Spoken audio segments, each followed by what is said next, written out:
Hello guys and welcome back to the channel. In this video, I'm going to show you how you can use Claude AI for script writing. So let's get started. So you're going to open Claude and start by telling Claude exactly what you want. For example, write a 5-minute YouTube script on how to grow on Instagram, including hook, intro, main points, and outro. The more specific your prompt, the better your script will be. Claude will generate a complete script with structure. This usually includes hook, introduction, as well as main content and ending. Read through it and make sure it fits your styles. Now you can refine it. You can ask Claude to make this more engaging, or add examples, or even simplify the language. This helps turn a basic script into a high quality one.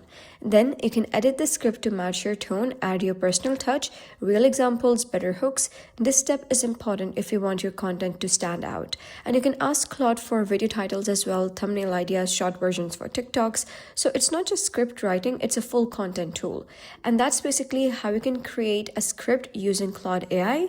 So if you found this guide helpful, please consider subscribing and leaving a like. It really helps me out, and I'll see you next time.